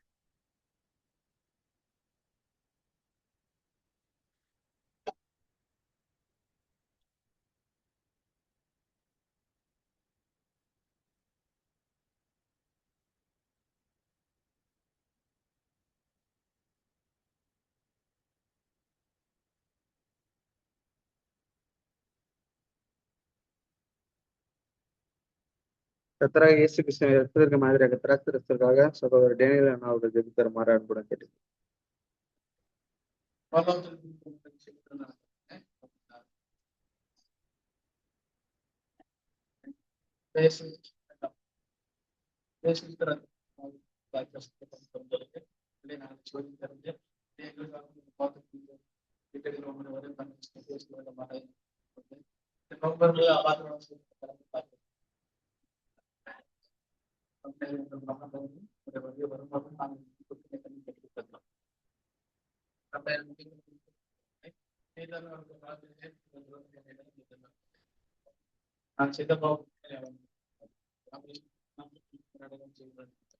ஆமென்.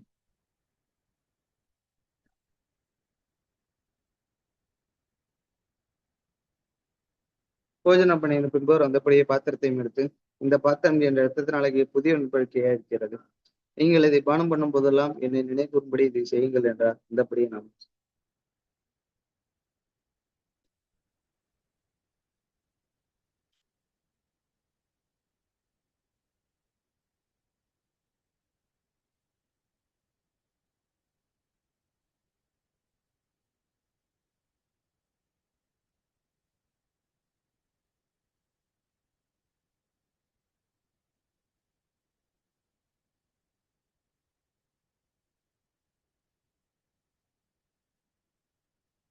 ஸ்தோத்திர ஜெபத்திலே நம்மை வழிநடத்துமாறு சுவிக்கரன் அவர்களை அன்புடன் கேட்டுக் கொள்கிறேன். அதிகமாய் நேசித்து வழிநடத்துகிறதான பரிசுத்த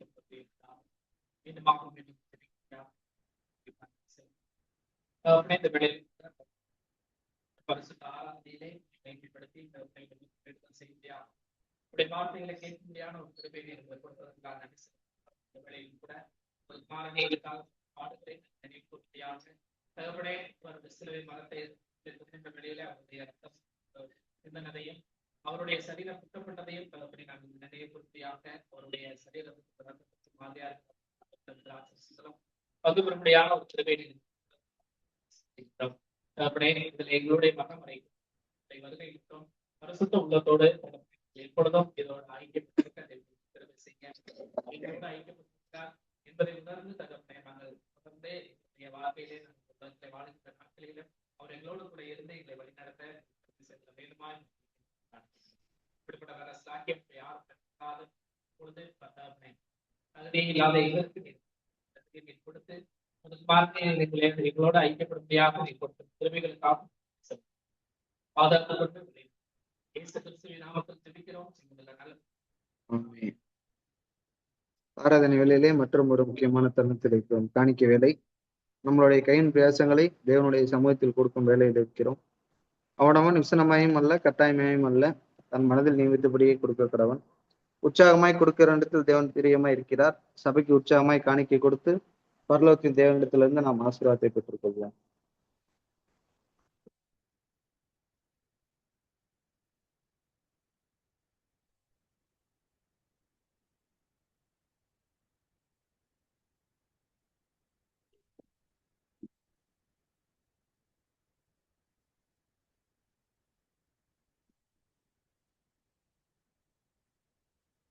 காணிக்கை வேலைக்காக நாம் ஒருமனப்பட்டு ஜெபிப்போம். எங்களை அதிகமாய் நேசித்து வல்லனுத்துகிற அன்பின் பரலோகத்துடைய பிதாவே, மீண்டும் ஒரு முறை முனைக்கு ஜெபிக்கும்படியாக நீர் கொடுத்த அந்த நல்ல நேரத்திற்கு நமக்கு நன்றி செலுத்துகிறோம் தப்பன். எங்களுடைய கையின் பிரயாசங்களை காணிக்காம ஒரு சமூகத்தில் கொடுத்திருக்கோம் தப்பனே. கடந்த நாட்கள் முழுவதும் வேலை பார்ப்பதற்கான சுகத்தையும் பலத்தையும் தந்து எங்களை பாதுகாத்து வருடத்திற்கு தயக்காமுக்கு நன்றி செலுத்துகின்றோம் தப்பனே. உங்களுக்கு சித்தமானால் இனி வரும் காலங்களில் வேலை பார்ப்பதற்கான சுகத்தையும் பலத்தையும் தாங்க தப்பனே. கையிட்டு செய்கிற வேலையும் பிரயாசத்தையும் ஆசிரியங்க தப்பனே. சித்தமான இனி வரும் காலங்களில் சபைக்கு அதிகமாய் காணிக்கை கொடுத்து உம்மிடத்தில் ஆசீர்வாதத்தை பெற்றுக்கொள்ள கிருபை பாராட்டுகிறேன். இயேசு கிறிஸ்துவின் நாமத்தில் ஜெபிக்கிறோம் எங்கள் ஜீவனுள்ள வல்ல பிதாவே. ஆராதனை அறிவிப்புகளிலும் ஆராதனை இறுதி ஜெபத்திலும் சகோதரர் சுக்கிரன் அவர்கள் அனுப்புமாறு அன்புடன் கேட்டுக்கொள்கிறேன்.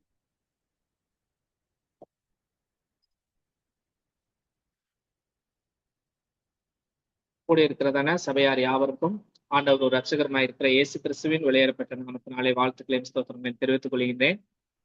இந்த வேளையிலும் கூட பரிசுத்த ஆராதனையிலே உற்சாகத்தோடு கலந்து கொண்டதான நம்ம அனைவரையும் தேவன் தாமே ஆசீர்வதிப்பாராக. காலை வேளையிலே நடந்த ஆராதனையிலும் கூட அங்கே இருக்கக்கூடியதான மக்கள் அனைவரும் கலந்து கொண்டு தேவ ஆசீர்வாதத்தை பெற்றுக் கொண்டிருக்கிறார்கள். தொடர்ந்து இடைப்பட்ட நாள் நடக்க இருக்கிறதான வேத வகுப்புகளிலே உற்சாகமாய் கலந்து கொண்டு தேவ ஆசீர்வாதத்தை பெற்றுக் கொள்ளும்படியாக உங்களை அன்போடு கேட்டுக்கொள்கின்றேன். அதே போல காலை வேளையிலும் 6 மணிக்கும் இரவு 10 மணிக்கும் ஜெப வேலையானது வாட்ஸ்அப் கால் மூலியமாக அது நடந்து கொண்டிருக்கிறது. அநேக உற்சாகத்தோடு அதில் பங்கு பெற்று ஜெபித்து நாம் ஆசீர்வாதத்தை பெற்றுக் கொண்டிருக்கிறோம். தொடர்ந்து உற்சாகத்தோடு அதில் கலந்து கொண்டு ஜெபத்தில் உறுதியாய் தரித்திருக்கும்படியாக உங்களை அன்போடு கேட்டுக்கொள்கின்றேன். தொடர்ந்து சபையில் இருக்கக்கூடியதான ஒவ்வொரு மக்களுக்காகவும் ஊழியருக்காகவும் குடும்பங்களுக்காகவும் ஊக்கமாய் ஜெபித்துக் கொள்ளும்படியாக அன்போடு கேட்டுக்கொள்கின்றேன். சகோதரி ஜோதி அவர்களுடைய மகள் ஐஸ்வர்யாவுக்கும் கூட படிப்புல பணியிலும் அவர்களுக்கு எதிர்பார்த்த அளவுக்கு தேவன் நம்மளுடைய விண்ணப்பங்களை கேட்டு அப்படிப்பட்டதான ஆசீர்வாதத்தை கொடுத்ததற்காக நன்றி செலுத்தும்படியாகவும் அவர்கள் கேட்டுக்கொண்டார்கள். தொடர்ந்து நாம் தேவனுக்கு நாம் நன்றி சொல்லக்கூடியவர்களாக நம்ம இருப்போம். அந்த சிறு அன்பை பகிர்ந்து கொள்ளும் வகையிலே ஒரு சின்ன இந்த ஸ்வீட் மட்டும் அவர்கள் வாங்கி கொடுத்திருக்கிறாங்க. ஆராதனை முடிந்த உடனேயே அவர்களுடைய அன்பிலே பகிர்ந்து கொள்ளும்படியாக உங்களை யாவரும் அன்போடு கேட்டுக்கொள்கின்றேன். தொடர்ந்து தேவனிடத்திலே ஊக்கமாய் ஜெபித்து அதற்காக நாம் நன்றி சொல்லுவோம். கடந்த நாட்களிலும் கூட சகோதரர் ஒனேசுக்கும் கூட உடல் பலவீனம் ஏற்பட்டிருந்தது. தேவன் இம்மட்டும் சுகம் கொடுத்து ஆராதனையிலே பங்கு பெறும்படியான அளவிற்கு சுகத்தை கொடுத்ததற்காக நாம் தேவனுக்கு நன்றி சொல்லுவோம். தொடர்ந்து தேவன் முழு சுகத்தை கொடுத்து தன்னுடைய பணிக்கு நாளைய தினத்திலே உற்சாகத்தோடு கலந்து கொள்ளக்கூடிய அளவுக்கு தேவன் சுகம் கொடுக்கும்படியாக ஊக்கமாய் ஜெபித்துக் கொள்ளும்படியாக அன்பு கேட்டுக்கொள்கின்றேன். இந்த வேளையிலும் கூட நாம் ஜெபித்து நாம் இந்த வேளையிலும் கூட ஆராதனை நாம் நிறைவு செய்வோம். தலையில தாழ்த்தி நாம் ஜெபிப்போம். எங்களை அதிகமாய் நேசித்து வழி நடத்துகின்றதான எங்கள் அன்பின் பரிசுத்தமுள்ள தூய பிதாவே, இந்த பரிசுத்த ஆராதனையிலும் நோக்கி ஜெபிக்கும்படியாக நீர் கொடுத்த கிருபைக்காக நாங்கள் நன்றி செலுத்துகின்றோம். தகப்பனே, இந்த வேளையிலும் கூட இந்த ஆராதனையின் ஆரம்பம் முதல் இறுதி வரையிலும் நீர் எங்களோடு கூட இருந்து பிதாவே இந்த ஆராதனையை நீர் எங்களுக்கு பரிசுத்தப்படுத்தி கொடுத்ததற்காக நாங்கள் நன்றி செலுத்துகின்றோம். தகப்பனே, நாங்கள் பாடின பாடல்களையும் வாசித்த வேத வசனங்களையும் தகப்பனே ஏறெடுத்த ஜெபங்களையும் நீர் எடுத்துக் கொண்டதற்காக நாங்கள் நன்றி செலுத்துகின்றோம். வேளையிலும் குடும்பமானுடைய பந்தியில பங்கு பெறும்படியாகவும் எங்களுடைய கையின் பிரயாசங்களை முத சமூகத்திலே கொடுக்கும்படியாகவும் நீர் கொடுத்த இந்த சிலாக்கியத்திற்காக நன்றி தகப்பனே. தலையிலே தாழ்த்தி இருக்கின்றதான மக்கள் அனைவரையும் நீங்க ஆசீர்வதிங்க. காலை 7:30 மணிக்கு நடந்த ஆராதனையிலும் முத தெய்வீக பிரசனம் நீர் இருந்து வழி நடத்தினதற்காக நாங்கள் நன்றி செலுத்துகின்றோம் தகப்பனே. சபையுடைய ஊழியருக்காக நாங்கள் ஜெபிக்கின்றோம். ஒரு குடும்பத்தை நீங்க ஆசீர்வதித்து பலப்படுத்துங்க. தொடர்ந்து சௌர் செய்த பணிகளின் எல்லாவற்றிலும் ஊழியத்தில அவருடைய பணிகளிலே தகப்பனே நீர் அவரோடு கூட இருந்து இன்னும் ஊழியத்தை மென்மேலும் சிறந்து விளங்க தேவனின் கிருபை செய்தல வேண்டுமாய் ஜெபிக்கின்றோம் தகப்பனே. இடைப்பட்ட நாள் நடக்க இருக்கிற வேத வகுப்புகளையும் நீங்க ஆசீர்வதிங்க. எந்த தடையும் இல்லாமல் உற்சாகத்தோடு நாங்கள் அதில் கலந்து கொள்ளத்தக்கதான கிருபை நீங்க தர வேண்டுமாய் இடத்துல கெஞ்சு கொண்டாடுகின்றோம். தலையில தாழ்த்திருக்கின்றதான மக்கள்ல தகப்பனே சௌர டேனி பிரதருக்காக ஜெபிக்கின்றோம். சௌரை ஆசிர்வதிங்க. சௌரை நந்தினிக்காக தகப்பனே கொடுக்கப்பட்ட 2 பிள்ளைகளுக்காகவும் நாங்கள் ஜெபிக்கின்றோம். தாயாருக்காக நாங்கள் ஜெபிக்கின்றோம். அனைவரையும் நீங்க ஆசீர்வதித்து பலப்படுத்துங்க. இந்த நாளிலும் கூட தகப்பனே காலை வேளையில அவர்கள் ஆராதனையில பங்கு பெற முடியாத சூழ்நிலை இருந்த போதும் பிதாவே மாலையில உற்சாகத்தோடு கலந்து கொண்டு முதல் ஆசீர்வாதத்தை பெற்றுக்கொள்ள தேவநீர் கிருபை செய்தல வேண்டுமாய் ஜெபிக்கின்றோம். படிக்கிற பிள்ளைகளுக்கு தகப்பனே தேர்வானது ஆரம்பமாக்கி விட்டது. பிள்ளைகள் தகப்பனே கவனத்தோடு படிப்பிலே கவனம் செலுத்தி ஞாபக சக்தியை கொடுத்து படிக்கின்ற பாடங்கள் மனிதலை நின்று தேர்விலே நல்ல முறையிலே அதை பங்கு பெற்று தேர்ச்சி பெற தேவனின் கிருபை செய்தல வேண்டுமாய் மக்களை கெஞ்சு கொண்டாடுகின்றோம். சௌரோனேசுக்காக பிரியாவுக்காக ஜெபிக்கின்றோம். ஆசிர்வதிங்க. சௌரோன் கூட தகப்பனே கடந்த நாட்களில விலவினப்பட்டிருந்த போதும் நாங்கள் ஜெபித்தது நிமித்தமாக தகப்பனே நீர் சுகத்தை கொடுத்து தகப்பனே இந்த நாளிலே ஆராதனை தடைபடாதபடிக்கு நீர் கொண்டு வந்து சேர்த்த கிருபைக்காக நன்றி செலுத்துகின்றோம். இந்த நாளில் எடுக்கின்றதான அந்த ஓய்விலே தகப்பனே இன்னும் முழு சுகத்தை பெற்றுக்கொண்டு நாளை தினத்திலே உற்சாகத்தோடு தன்னுடைய பணிகளுக்கு கடந்து செல்ல தேவனீர் பூர்ண சுகத்தை தர வேண்டுமாய் ஜெபிக்கின்றோம். சகோதரி ஆசிர்வதிங்க. செய்த பணிகளிலும் அவர்கள் கூட இருந்து தகப்பனே நீங்க பலப்படுத்தி பாதுகாத்துக் கொள்ள வேண்டுமாய் ஜெபிக்கின்றோம். சௌர தனஸ்டருக்காக சௌர கர்ணனுக்காக ஜெபிக்கின்றோம். அவர்களை ஆசிர்வதிங்க. இம்மட்டும் அவர்கள் கொடுத்த சுகத்துக்காய் பலத்துக்காய் நாங்கள் நன்றி செலுத்துகின்றோம். தகப்பனே இன்னுமாக இந்த நாளிலும் கூட சௌரி ஜோதிஸ்டருடைய மகள் ஐஸ்வர்யாவுக்காக ஜெபிக்கின்றோம். தன்னுடைய பணிகளுக்கும் தகப்பனே வேலைக்கு தகப்பனே அவர்களுக்கு எதிர்பார்த்த வண்ணமாய் நீர் கொடுத்த அந்த ஆசீர்வாதத்திற்காக நாங்கள் நன்றி செலுத்துகின்றோம். தகப்பனை தொடர்ந்து அவர்களுடைய அன்பை பகிர்ந்து கொள்ளும்படியாக அவர்கள் கொடுத்திருக்கிறதான இந்த இனிப்பிலே தகப்பனை எங்களுடைய அன்பை பகிர்ந்து கொண்டு ஒருவர் தகப்பனே நாங்கள் அன்பில் ஐக்கியப்பட தேவனின் கிருபை செய்தல வேண்டுமாய் ஜெபிக்கணும். தகப்பனே இரவு வேளையும் காலை வேளையும் நடக்க இருக்கிறதான ஜெப வேளைகளிலே தகப்பனே மக்கள் அனைவரும் உற்சாகத்தோடு கலந்து கொண்டு ஜெபத்திலே தரித்திருந்து உமது ஆசீர்வாதத்தை பெற்றுக்கொள்ள தேவனின் கிருபை செய்யுங்க. எந்த விதத்திலும் அதை நாங்கள் தடை செய்யாதபடிக்கு பங்கு பெறாமல் விட்டுவிடாதபடிக்கு தேவனின் கிருபை செய்தல வேண்டுமாய் ஜெபிக்கணும். தகப்பனே இப்பொழுதும் கூட நாங்கள் இந்த இடத்தை விட்டு கடந்து சென்றாலும் அது பிரியாத நேசக்கரம் எங்களோடு கூட இருந்து வழிநடத்திட வேண்டுமாய் ஜெபிக்கணும். அருமையான ஜோசப் ஐயாவுக்காக ஜெபிக்கின்றோம். அவருடைய குடும்பத்துல நடக்க இருக்கிறதான சூழ்நிலைகள் எல்லாவற்றையும் பிதாவை நீர் அறிவீர். தகப்பனே அதுல இருந்து தகப்பனே சகோதரர் உண்மையில் வைத்திருக்கிறதான அந்த விசுவாசமும் தகப்பனே நீர் அறிவீர். தொடர்ந்து அவருக்கு நல்ல மன நிம்மதியை நீர் கொடுத்து அவருடைய இருதயத்துல நீர் பேசி தகப்பனே அந்த குடும்பத்துல இருக்கிறவர்கள் இவருடைய விசுவாசத்தை கண்டு மனம் திரும்பி தகப்பனே அவர்கள் மீண்டும் உம்மை நோக்கி வரத்தக்கதான கிருபை நீர் தர வேண்டுமாய் முடித்துல கெஞ்சி கொண்டாடுகின்றோம். அவர் செய்கின்ற பணிகளிலே பயணங்களிலே அவரோடு நீர் கூட இருந்து அவருக்கு நல்ல பலத்தையும் சுகத்தையும் கொடுத்து நீர் பாதுகாத்துக் கொள்ள வேண்டுமாய் ஜெபிக்கிறோம். பாதுகாத்துக் கொள்ளுங்க, வழி நடத்தும். இயேசு கிறிஸ்துவின் நாமத்தில் ஜெபிக்கின்றோம் எங்கள் ஜீவனுள்ள நல்ல பிதாவே, ஆமென்.